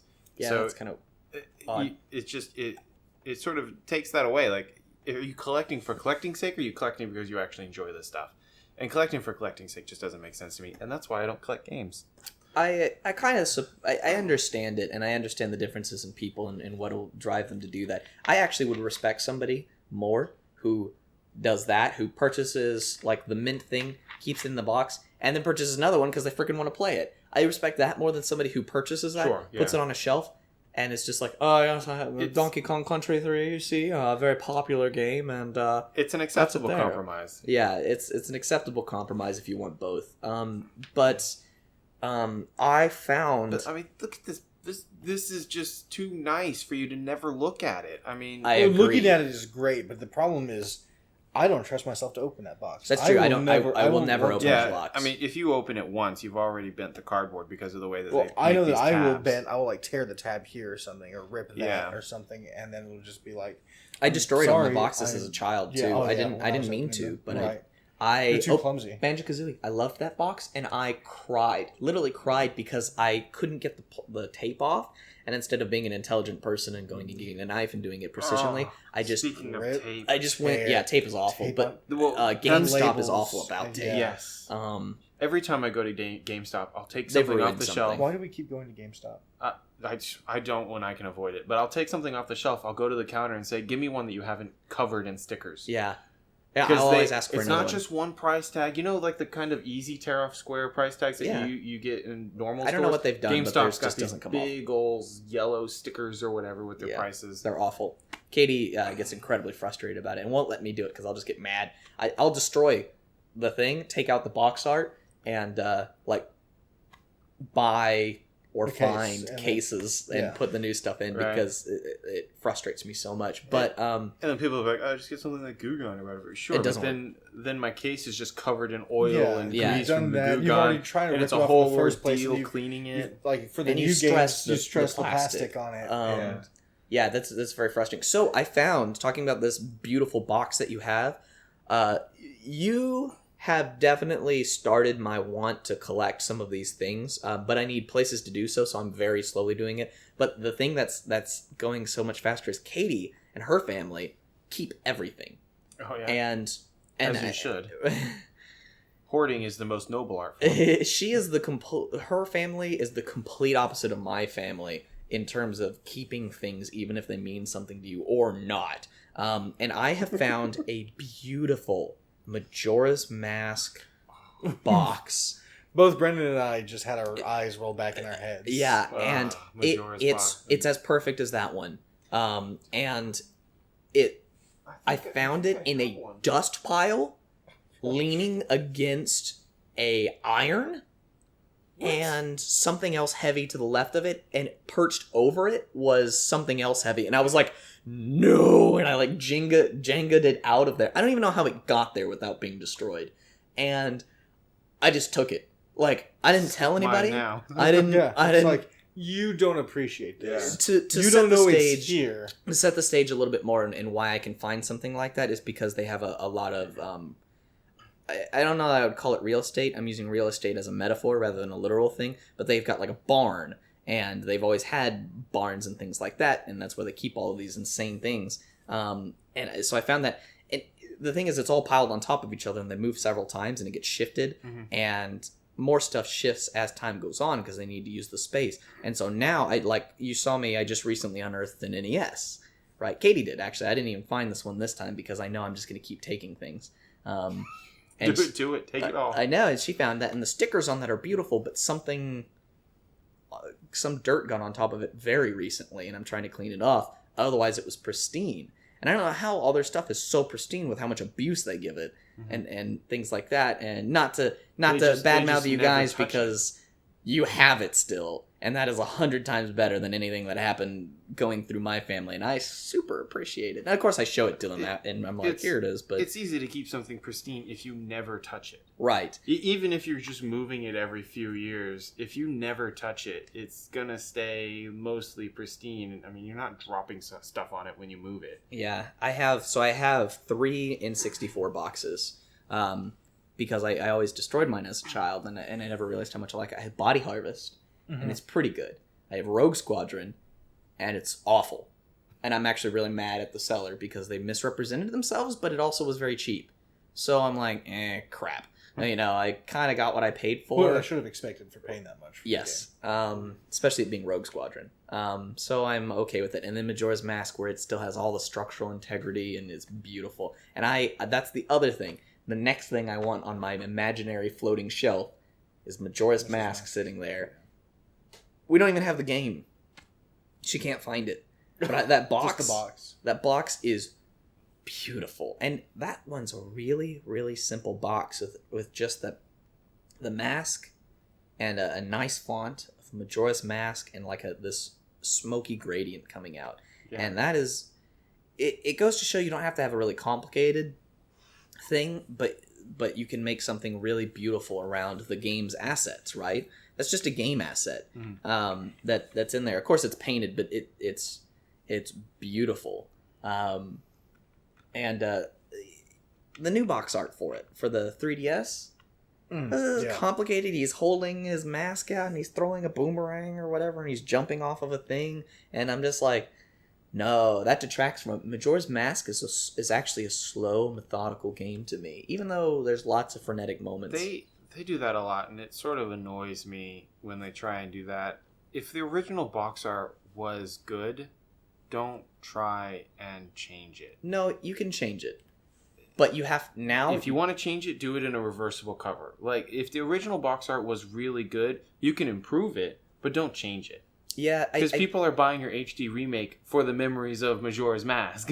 No, there's actually a lot of new people who are getting that. When I taught all those kids, they were playing Legend of Zelda: Ocarina of Time, and they had never played it, and some of them didn't know it was a remake. They thought it was a new game, and they were like, "This is really good." And I'm like, "Okay, there's some the people nostalgia." Who are asking for this remake, though, are asking for it because they liked the original. Right, it's true, but of course now they're remaking every single one of them. So sure. Everything gets an HD remake. Yeah, Twilight Princess. I guess I'm just that old, but I never liked Twilight Princess, so I'm not a very good judge of that. I haven't played it yet. I own it. I haven't played it. That's weird. Do you own the GameCube version or the Wii version? I'd have to look at my game catalog. Because the GameCube version is rare. But because it was supposed to come out on GameCube and they just took too freaking long. Yeah. Yeah. So those. I do have really fond... It's not just memories, but memory ties a lot into it on how nice a physical thing is. And I'm trying to think of if you guys have anything this or last gen that is something that is still nice, that you bought because you thought it was nice, collector's edition or whatever. GameCube. Your GameCube? I do have a GameCube version. Oh, okay. Answer You have the your question GameCube about version. it. So he has the rare version Mm-hmm. that he's never played. I've interrupted your question now. Yeah. This gen, last gen, what's a really nice thing that you think is also going to last, that you think is going to be like, you're going to look at it again in 5 years and have it and be like, yes. Oh, nothing. I wasn't going to give that cynical answer, but it's the first thing that came in my head because I'm looking at my. Well, so is the physical media going to last? Sure, all of my disguises are going to stay perfect. I know, but I'm saying, am I still going to be able to play it? No, because they're so tied into the onlineness. I mean, I'll probably be able to play it, but it's going to be in a much more limited fashion because a lot of the stuff's going to be disabled because I'm not signed into PlayStation Network or... Man, that is a concern for me. Because they've shut it all my down. Xbox games, like, you don't have the new Xbox, you don't have Platinum. Yeah. You get Xbox Platinum plus Gold plus Silver plus Gold again. 360 is going to be rough. In a few years, 360 is going to be rough. I mean, well, if they do what they're going to do and you can actually play as many or most of the Xbox games on this next generation, then that would be fine. Sure, but the updates and things that made it work. If you want a preview of what it's going to be like in a few years with our current gen games, buy an EA Sports title. Because they release one every year, and every 2 years they shut the server down for the game. Yeah. So you lose all of your online play functionality. You still have your single player, whatever. And whatever roster stats or whatever you last downloaded, you can sort of keep those until you wipe the drive. But you're going to run into that situation where PS3, PS4, Xbox 360, Xbox One games get downloaded updates. They get bug fixes. They get patches. And some of these, day one patches because they were game-breaking bugs. You're going to get to that point where you're going to run out of hard drive space. You're going to install a new game. You're going to delete an old one and then come back and say, oh, now I want to play Mass Effect again. Put it in, and you don't have that day one fix that fixed some game-breaking bug that means you can't start the game. And now you can't play this game anymore. So, PC is winning in that way because we have it. No, it's not top. It's not perfect. But so the biggest thing that happened was the GameSpy servers went down. Mm-hmm. The whole service is gone. Yeah, and so many old games were still operating off of them. Yeah, but even America's Army 2.0, which completely isn't even mentioned on the America's Army website anymore. Definitely not supported. People got together for even a tiny game like that and were able to create servers that actually capture the when you say play game and it launches, boom, it just goes straight to their servers. People are able to do this where they're able to do that, and I think that's really exclusive to computers. I don't think console people, 360 people are going to be. That will happen. That does happen for the more common stuff, and that will keep an online play up. But that won't give you the patches that you need. Patches are everywhere for PC ones. It depends on the game. Like it's hard to. You can't find Steam patches because Steams aren't released in executable format. Steam patches are done with different binary differentials. That's true. There is no executable I can download for this patch, and I mean I don't know if this is ever going to happen, but if Steam ever goes away, first of all, you can't access your Steam library without being logged in. So they're going to have to release a patch that just unlocks all of that, which is going to be difficult to do because all of that stuff is released with a license agreement. Right. That is something that's always been a really big concern to me because right now I have $2,400 spent over the course of my life on Steam. 2,400 games, and I was about to just evacuate my balance. No, I have several hundred games. Yeah, but, that's believable. I know people with 1,000. 200 games too. Steam, you can see how much you've spent on it because it gives you a date and what the purchase price was then. If Steam disappears, so many of those games just completely evaporate, and it's sad because Company of Heroes now is only Steam, original Company of Heroes, and they were so nice. They gave you a Steam version if you own the old one, and if you had the keys, they activated it. So now I have a really weird Company of Heroes list in it's like 7 games in there. Yeah. But was a pretty cool thing that they did. But yeah, if Steam ever goes away, so right now the state of it is better than I think the state of 360, but it could disintegrate. And I mean, there's been already situations where that happened with digital music, for instance. Mm-hmm. A company buys another company and shuts down a service, and they've been successfully sued over that and said, okay, well, you have a grace period where you can download the DRM free versions. But if the company goes out of business, it's not bought, it goes out of business. They didn't voluntarily shut that service down. Who are you suing for that? You can't say, oh, Steam, before you go bankrupt, I need you to rewrite the Steam client so that I can continue to launch all of these games without being signed in forever. Just go ahead and do that real quick. No, sorry, we're gone. It's proof. You can't sue us. We're gone. Yeah.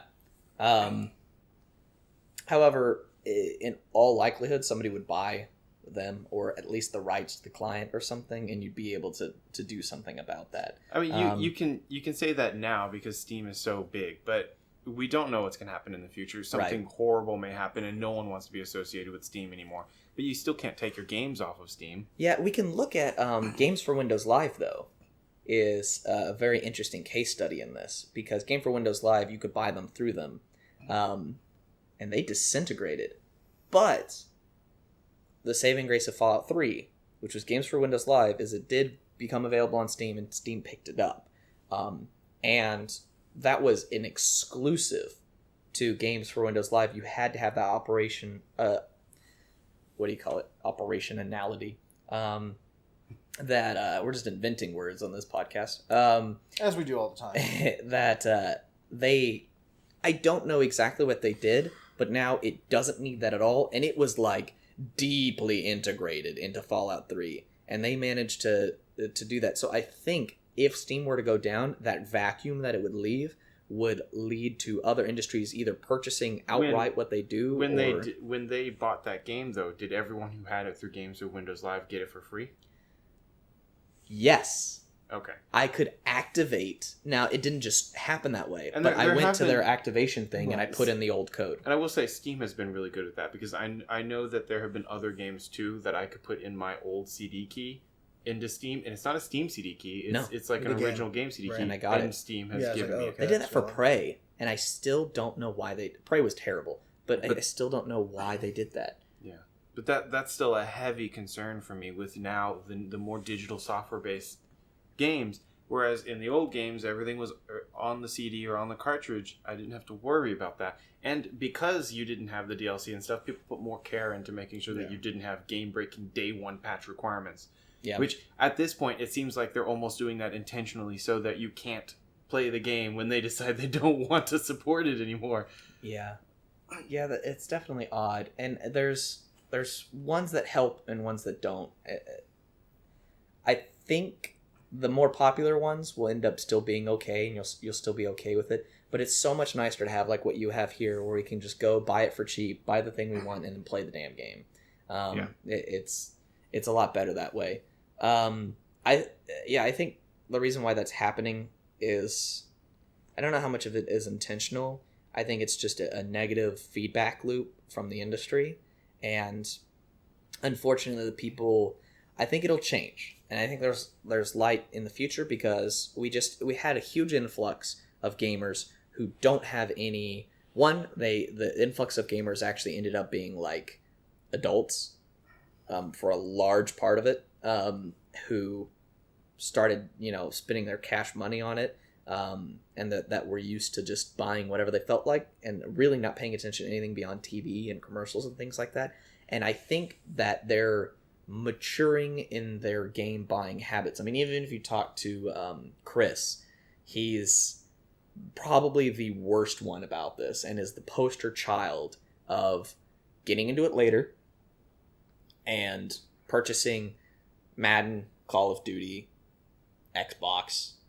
That's what he does, and he does that to play with his friends. Mm-hmm. And they all just play just those games essentially. And he bought an older copy of Mass Effect, and he starts talking about and thinking about his purchases now. And I don't know how much of that is actually influence. I didn't approach him about it, and I didn't start telling him like, you're really bad at buying these things. And I know he talks with way more people than me, but I worked next to him for 2 years. And during that time, he would just bring up to me and ask me about those things. I feel like that's happening to a lot of people that are developing and thinking about what they're purchasing now, and what it means to them as a hobby, because it's going past just something they do with their friends. We just happened to have that happen when we were 7, versus them who are doing it with their own income at a much later stage. So I think that is going to change. And I think with that change will come concerns about quality control, maybe more patience between installments. Yeah, it's sort of, it's like a different change in mindset. When we were kids, we were lucky to get the game. Like, our parents had to buy them for us. Yeah. And we didn't get a lot of the games we wanted. Then you grow up, you get a job, and you're like, I've got my own money now. I'm just going to buy everything. I want that. I'm going to buy it. Yeah. And then you start seeing the industry change. Kids nowadays, there's a lot more, like a lot of the Xbox Live kids and all that who are just having intercourse with our parents, and I think there's a lot of adults out there who either want their kids to just have everything because they didn't or whatever, and so kids nowadays don't have that. Oh, I didn't have anything as a kid. I didn't, that scarcity of video games, and so a lot of the buyers out there are just buying poor quality games because either they want their kids to just have everything, or their kids are spoiled, or they're in that period of their life where they're like, I can buy whatever I want, and that looks really good. And it's not encouraging the developers to put more time into that quality. So hopefully we'll have this sort of like a video game crisis soon, where everyone will be like, oh, no one's buying our shit quality games anymore. I was hoping indie games would make a bigger impression than they did, and they made a big impression. But the AAA industry has managed to keep itself separate from that, and a lot of the mainstream people still don't know about the indie games and how much they mean. And the main reason for that is because they're so heavy on PC. Now PS4 has a ton that are coming. They're starting to really make a splash, and that was, I think it was the last E3 or the E3 before that.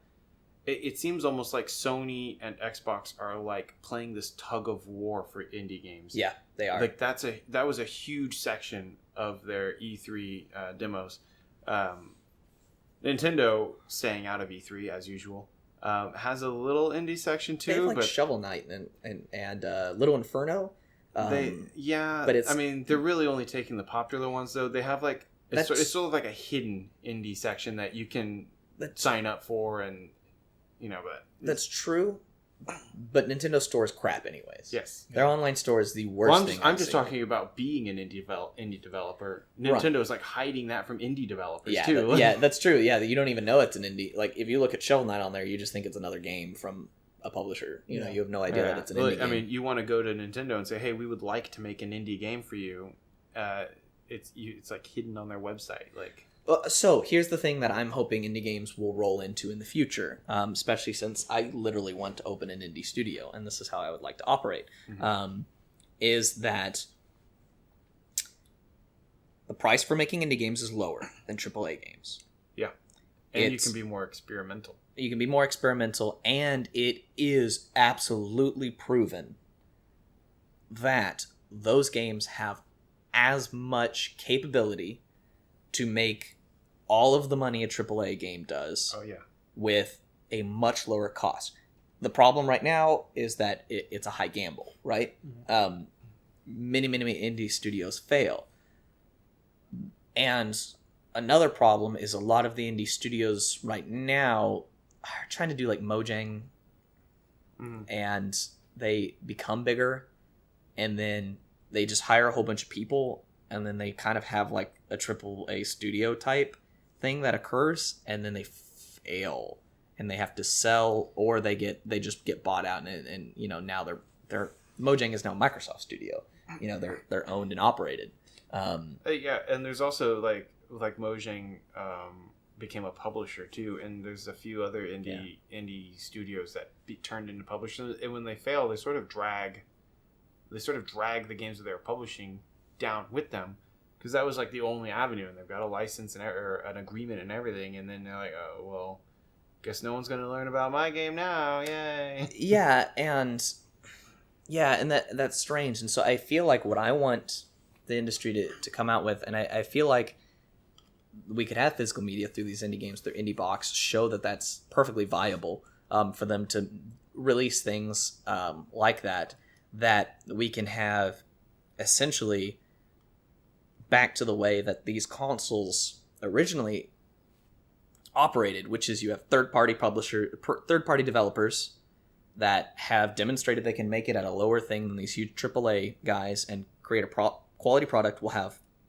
lineaged indie studios, right, that have several successful releases and have managed to maintain that level of indie-ness where they haven't decided to grow out of proportion and then bomb. And if they do grow, they cut all of the slack and get back down to 3, 4, 5 developers because they're not making any more return on paying so many more people. And that's not to say I want less jobs. I want more studios. I want the same amount of people split up more, because individual creativity is going to spur better games. If you have 100 people working on a game, I just don't think it's... Unless you have one dude who is pushing his agenda super hard, or like 3 dudes who are working very well together, you just don't get as good a game. Yeah, I kind of see what you're saying. I mean, there's also, the more teams you have working on different games, the higher your overhead cost is, which sort of makes it more difficult to distribute that money where it needs to go, because you've got more payroll costs, you got more HR costs. That's what I'm saying. All that other stuff, yeah. So you have 5 dudes, and you do the payroll. That's for why 20 minutes, and you're like, check, and you're done. Yeah, you look at a lot of games, and they're not split out into different studios, but like Sonic, all the Sonic games were made by Sonic Team, and they may as well have been their own little studio. They were a self-contained unit, and they moved around from Japan and America and all that other stuff. And they did well. And they did well-ish. Yeah, for a while. They're doing well. We're still getting it. Right now, they're doing quite well. In the games that we've played so far of that series, they are doing well. In our chronology. I mean, Crash Bandicoot was made by the same team all the way through, and stuff like that. I think that works really well, especially when you can be consistent through your games, and you're not saying, okay, you guys all made your games, now split up and work on other games, and we'll think about who's going to be on the next one. The games take a noticeable impact when you do that kind of stuff as well, when you're not concentrated, because you're trying to spread out your forces as much as economically possible so that you can get the most return from like 7 games that you're trying to work on at once, and you've only got like a 12-person team. Yeah. Yeah. Of course, we see where that fails with the Shadow of the Colossus team. Now they get hit by literally like natural disasters too. But come on, guys, you missed an entire generation. You missed PS3 entirely. Like, hopefully, what is it, The Last Guardian? Yeah. Hopefully, The Last Guardian comes out really nice. It looks beautiful. It's been announced, but is it going to be... Shadow of the Colossus is one of my top tier games. Yeah. And I don't know that it'll be able to live up to... I've not played it. I don't know that it'll live up to that. I just want it to at least live up to it. Wait, I think I have to stop you here. Are you serious that you've never played Shadow of the Colossus? I haven't played Shadow of the Colossus or Ico. Ico you can skip. Now, it's important on a historical standpoint, and I played through it to understand where Shadow of the Colossus came from, and it was very informative. What have you been doing with your life? I have seen a StarCraft playthrough bots? of it. Yeah, StarCraft bots for his whole life. I didn't have Shadow of the Colossus until a couple of years ago. I didn't have it until PS3 came out. I want to. Maybe we'll do a Shadow of the Colossus series too. Games we missed. It's not long enough to do a series, but it's 3 Ico, I guess Shadow, and Last Guardian. That's Mass Effect's only 3. Yeah, but you're gonna spend 120 hours on that. All right. Well, we got lots of ideas for other things coming from here, and yeah, I hope that indie games are able to push forward physical medium as a thing again. I know that indie consoles aren't. Well, who's heard of anything coming out of? No, I ain't forgotten it. What's Retro VGS? Ouya? Ouya's gone. Ouya's dead. Yeah, I figured they were bought by Razer and discontinued. After they got a whole That's bunch a weird of thing to do. after they got a whole bunch of negative press from reviewers who clearly didn't ever turn on the Ouya, because they would say things like, "I don't even know how to pronounce it," even though the damn thing tells you how to pronounce it. Ooh, yeah. It tells you how to pronounce. Like, you didn't turn it on. You are just doing a hack job on it. Like, you are just putting it down because somebody gave you money. Yep. Yeah. Stuff like that angers Ouya me. was the console that everyone just loved. It was cool to rag on Ouya, just like it's cool to rag on Coldplay. Yeah, but from completely different reasons. It's like the opposite. All right. Well, I'm excited to do the next podcast. I think we got lots of things to talk about. We do. All right. Well, we're going to go and call it a day here. But thanks for joining us. Thanks for listening and tuning in. Be sure to let us know what you thought of the podcast, what you'd like to hear us talk about later. Yeah, give us your thoughts on physical media as well, and let us know if there's any games when you were a child or growing up that really stuck with you, that you still have that. It's got a lot of memories tied to that boxer manual. Yeah. Or now that you think is gonna go the distance. Yeah. And remember to like us on Facebook, go follow us on Twitter at BT Pixels, and we will catch you next time. Thanks for watching or listening. Bye.